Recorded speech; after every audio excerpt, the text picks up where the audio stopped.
നമുക്കിന്നൊരു chicken stew തയ്യാറാക്കാം. അതിനായിട്ട് ഞാനിവിടെ 1 കിലോ ചിക്കൻ കഴുകി വൃത്തിയാക്കി എടുത്ത് വെച്ചിട്ടുണ്ട്. പിന്നെ ഒരു വലിയ ക്യാരറ്റ് ചെറുതായി അരിഞ്ഞത്, 3-4 കറുവാപ്പട്ട, ഏലക്ക, ഗ്രാമ്പു, പിന്നെ ഒരു ചെറിയ തുടം വെളുത്തുള്ളി, ഒരു ചെറിയ ഇഞ്ചി ചെറിയ കഷ്ണങ്ങളാക്കിയത്, പച്ചമുളക് ഒരു 3-4 എണ്ണം, വലിയൊരു ഉരുളൻകിഴങ്ങ് ചെറിയ പീസാക്കിയത്, 3-4 തണ്ട് കറിവേപ്പില, പിന്നെ ഒരു സവോള ചെറുതായി അരിഞ്ഞത്, 3-4 ബീൻസ് അതും ചെറുതായിട്ട് ചെറിയ കഷ്ണങ്ങളാക്കിയതാണ്.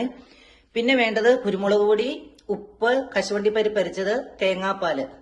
അപ്പം ഇതെങ്ങനെയാണ് തയ്യാറാക്കുന്നത് നമുക്ക് കണ്ടു നോക്കാം. ചൂടായ പാത്രത്തിലേക്ക് നമുക്ക് ഇതെല്ലാം കൂടെ ഒന്ന് ചെറുതായിട്ട് വഴറ്റാനായിട്ട് ചേർത്ത് കൊടുക്കാം.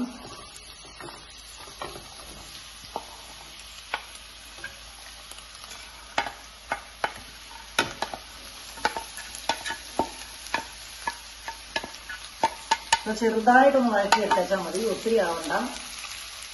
അപ്പം ചിക്കൻ സ്റ്റൂവിന് വേണ്ട ചേരുവകൾ നമ്മളിവിടെ ആദ്യം ചൂടായ എണ്ണയിലേക്ക് ഗ്രാമ്പൂ, പട്ട, ഏലക്ക ചേർത്ത് കൊടുത്തു. അതിനുശേഷം നമ്മൾ അരിഞ്ഞു വെച്ച ചേരുവകളെല്ലാം ചേർത്ത് ഒന്ന് വഴറ്റി ഒരു 3 മിനിറ്റ് ആയിട്ടുണ്ട്. അതിനുശേഷം നമുക്കിത് ചിക്കനും കൂടി ഇതിലേക്ക് ചേർത്ത് കൊടുക്കാം.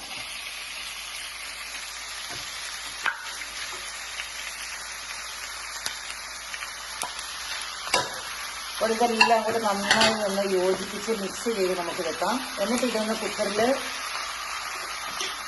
കുക്കറിലിട്ട് നമുക്ക് വേവിച്ചെടുക്കാം. ഉപ്പുപൊടിയും കൂടെ ചേർത്ത് നമുക്കിത് കുക്കറിലേക്ക് ഇടാം. ഒരു വിസിൽ അടിച്ചാൽ മതി. അപ്പോൾ നമ്മൾ ചൂടായ ചട്ടിയിലേക്ക് എണ്ണ ഒഴിച്ചതിന് ശേഷം ഗ്രാമ്പും കറുവാപ്പട്ടയും ഏലക്കയും ചേർത്തൊന്ന് വഴറ്റിയെടുത്തു. അതിനുശേഷം നമ്മൾ അരിഞ്ഞു വെച്ച ചേരുവകളെല്ലാം കൂടെ ചേർത്ത് മിക്സ് ചെയ്തു. അതൊരു 2 മിനിറ്റ് ഇളക്കി യോജിപ്പിച്ചതിന് ശേഷം നമ്മൾ അതിലേക്ക് ചിക്കനും കൂടെ ചേർത്ത് കൊടുത്തു. കുറച്ച് ഉപ്പുപൊടിയും കൂടി ചേർത്ത് നന്നായി മിക്സ് ചെയ്യുക. അതിനുശേഷം കുരുമുളക് പൊടിയും കൂടെ നമ്മൾ ഇതിനകത്തേക്ക് ചേർത്ത് കൊടുക്കുകയാണ്. കുരുമുളക് കൂടെ ഇട്ടിട്ട് നമുക്ക് എല്ലാം കൂടെ ഇളക്കി അങ്ങ് യോജിപ്പിക്കാം. യോജിപ്പിച്ചതിന് ശേഷം ഇത് കുക്കറിലേക്ക് മാറ്റി ഒരു 2 വിസിലടിക്കുന്നത് വരെ നമുക്ക് വെയിറ്റ് ചെയ്യാം. അതിനുശേഷം നമുക്ക് ബാക്കി ചേരുവകൾ ചേർത്ത് ഇത് തയ്യാറാക്കാം.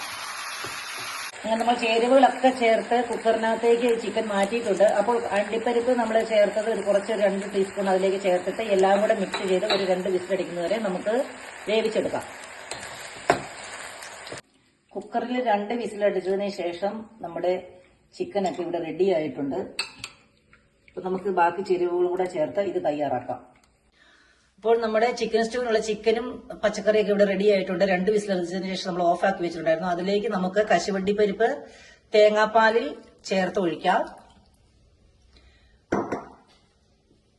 ബാക്കി തേങ്ങാപ്പാലും കൂടെ നമുക്ക് ചേർത്ത് കൊടുക്കാം. ഇത് നന്നായിട്ട് ഇനി നമുക്ക് മിക്സ് ചെയ്യാം. ഇതെല്ലാം കൂടെ നമുക്ക് നന്നായിട്ട് ഇളക്കി യോജിപ്പിക്കാം. ഇപ്പോൾ തന്നെ നല്ലൊരു മണമൊക്കെ വരുന്നുണ്ട്. ഇതിനി നമുക്കൊന്ന് തീ കത്തിച്ച് തിളപ്പിച്ചിട്ട് കുറച്ചും കൂടെ നേരം നമുക്കിത് സ്റ്റവിൽ തന്നെ വെക്കാം. അതിനുശേഷം തീ ഓഫ് ചെയ്തിട്ട് ബാക്കി ചേരുവകളൂടെ ചേർത്ത് തയ്യാറാക്കാം.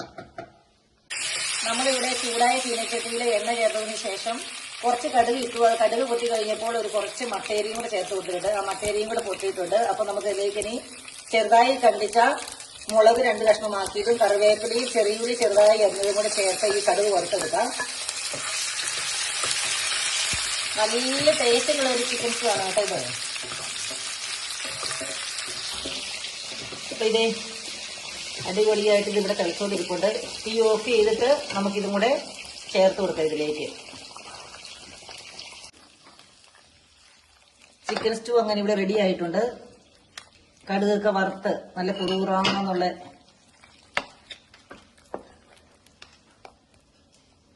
ഇപ്പൊ എല്ലാവർക്കും വളരെ എളുപ്പത്തിൽ തയ്യാറാക്കാൻ പറ്റുന്ന ഒരു റെസിപ്പിയാണിത്. അപ്പൊ നിങ്ങൾ എല്ലാവരും ഇതുപോലെ ചെയ്തു നോക്കുക.